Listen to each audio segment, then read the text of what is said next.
Quoi ça ressemble du coup le premier jour d'un dev back chez vous? Alors, chez nous... Parce qu'il installe sa machine.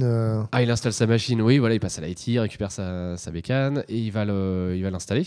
Mhm. Et assez vite, en fait, il va avoir les accès qui lui sont nécessaires, qui sont gérés par équipe pour qu'il puisse travailler. Mhm. Donc, il va checker ses accès sur tout ce qui est partie tu vois, RH, organisation, etc. Et avoir ses premiers repositories GitHub sur lesquels il peut bosser. On a un process d'onboarding où ce qu'on demande à toutes les équipes, c'est d'installer la solution. C'est-à-dire, il crée un petit site web, donc on a un petit tuto où il crée un site web, il installe le module dessus, et le but, ça va être de tester l'envoi de trafic sur son site et voir comment il peut se faire bloquer, comment la solution le bloque, potentiellement pouvoir jouer un petit peu avec sur les équipes, essayer de contourner la solution pour voir s'il peut arriver à passer entre les mains. S'il déclenche avec sa machine un page benchmark sur son site web, ça va être détecté. C'est ça. Ok. C'est la première façon de faire passer en rouge son site web. C'est de faire un test de charge soi-même, c'est ça? C'est ça. Et en fait, il peut, en faisant ça, il se rend compte que les scripts de test, par exemple, qu'il va coder, ils vont être bloqués par défaut si jamais il ne fait pas quelque chose. Ouais.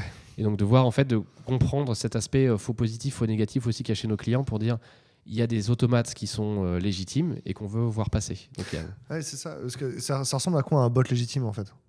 Googlebot, un bot d'indexation, si tu le bloques, t'es bien mal pour ton site web, t'es plus indexé. Donc ça, c'est un des bots qui est monitoré assez finement par nos clients, sachant que Google rigole pas là-dessus. Si le Googlebot est bloqué, t'as vite un mail qui te dit faut le débloquer rapidement. Sur quoi tu vas désindexer. Nous, même s'il y a juste une page qui est lente, ils nous envoient un mail. Ouais, voilà. Donc ça, c'est le deuxième critère aussi, c'est qu'il ne faut pas qu'on alourdisse le temps de réponse des sites web.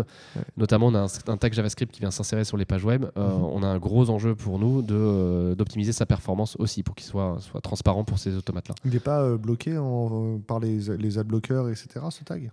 Non, il y a certains adblockers sur des modes agressifs qui le bloquent. Parce qu'on a discuté avec la communauté des adblockers qui nous ont dit voilà, on ne sait pas ce qu'il y a dedans, donc on préfère le bloquer.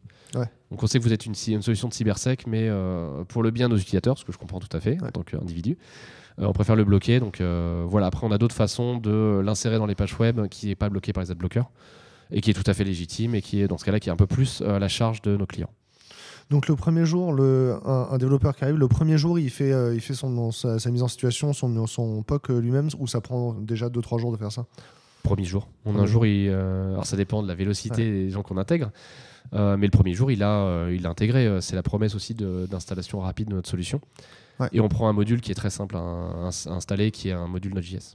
Et moi, si j'arrive chez vous, à quel moment à quel moment mon code part en prod? Est-ce qu'on met en prod tous les jours? Est-ce qu'on met en prod toutes les semaines, toutes les 3 semaines? Alors pour être complètement transparent, on a des gens qui nous ont rejoints, qui ont livré en prod leur premier gros changement au bout de 2 jours. Au bout de 2 jours.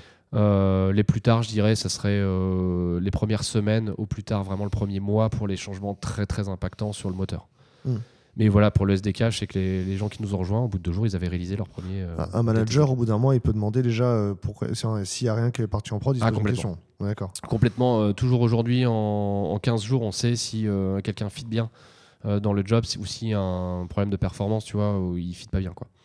Alors, imaginons justement, tu es dans ta vie sociale, tu es à une soirée avec des amis, et on te présente un ou une techos qui a 8-10 ans d'expérience avec... cette combinaison, alors tu m'as expliqué, c'est quelqu'un qui aurait bossé une expérience significative en cybersécurité et en même temps la compétence hard en back-end. C'est ça. Chez vous. Le back-end, c'est du Java, c'est du Python. Java Scala. Ok. Donc quelqu'un qui avait du Java, qui a une compétence en cybersécurité. Il faut vraiment que cette personne-là, tu lui parles de Datadom et tu arrives à la convaincre de venir en entretien chez vous. C'est quoi les arguments que tu utilises pour convaincre finalement un proche, un ami de venir, quoi? Franchement, la perf. Le challenge autour de la perf, c'est ce qui a attiré beaucoup des gens qui sont chez nous aujourd'hui. Dire voilà, on a un enjeu de traiter des milliards de requêtes HTTP par jour et il faut le faire dans un temps très court, du coup. C'est un challenge en fait que tu retrouves peu dans le milieu aujourd'hui. Cet enjeu de crawler beaucoup de données mondialement et de répondre très très vite et très finement, parce qu'on ne peut pas non plus bloquer du trafic humain. Donc voilà, je mettrai en avant la partie perf et puis après, parce que j'évoquais tout à l'heure, l'impact vrai qu'on a sur le trafic web. Et alors du coup, s'il y a un projet qui est marquant, tu vois, qui est, j'ai envie de dire, iconique pour toi chez Datadom sur ces dernières années, ce serait un projet de performance aussi ou pas? Ouais, je dirais c'est plutôt... il y a 2 projets majeurs. Je dirais le premier, c'est la perf. Effectivement, donc dire on réduit, on continue de scaler comme on le fait aujourd'hui sans dégradation de qualité et de perf. L'autre enjeu, c'est d'arriver à utiliser notre moteur qu'on a codé historiquement pour le rendre de plus en plus orienté business. C'est-à-dire lui faire mieux cibler les menaces qu'il y a sur le marché aujourd'hui. Je vais prendre un exemple, dire notre moteur qui analyse aujourd'hui le trafic pour bloquer des scrappers, arriver à le spécialiser pour qu'il analyse plus finement les requêtes qu'on doit bloquer au moment du login. Ouais. C'est-à-dire le modèle aujourd'hui, il est pas forcément spécialisé sur du retail. Tu voudrais que demain, il y ait une version du modèle qui soit entraînée spécifiquement pour les sites retail. C'est ça. Et il y a 2 enjeux là-dessus. C'est d'abord arriver à splitter les données pour arriver à les envoyer dans des canaux d'analyse qui soient dédiés à ce business-là. Et dans un deuxième temps, après, faire avec aussi les enjeux du business. Les temps de réponse, peut-être, peuvent être plus ou moins lents suivant l'enjeu. Et du coup, si on ralentit un peu le temps de réponse, on peut aussi faire des analyses beaucoup plus fines. Donc c'est le cas par exemple du login. Le login, tu ne vas pas pester si jamais tu as une demi-seconde de latence sur ton login. Par contre, sur ta page produit, si tu as une demi-seconde de latence, tu peux pester. Ouais, je comprends. Et toi, personnellement, qu'est-ce que tu es content d'avoir accompli chez Datadom sur les dernières années ? Je dirais le scaling de l'équipe. Ouais. Arriver à avoir gardé un peu, enfin même beaucoup de cet esprit des early stage, où on va se challenger beaucoup, on a gardé aussi cette agilité du début, en ayant un cadre un peu plus rigoureux et en faisant un peu plus à l'état de l'art, en ayant une équipe qui est scalée, en ayant très peu de turnover dans les équipes, donc des gens qui s'épanouissent. Donc je suis content de voir l'équipe grossir comme ça, avec des gens qui sont heureux, tu as vu tout à l'heure dans les locaux. Ouais. Et qui s'épanouissent au travail aujourd'hui. Mais justement, alors, c'est une curiosité par rapport à ton parcours.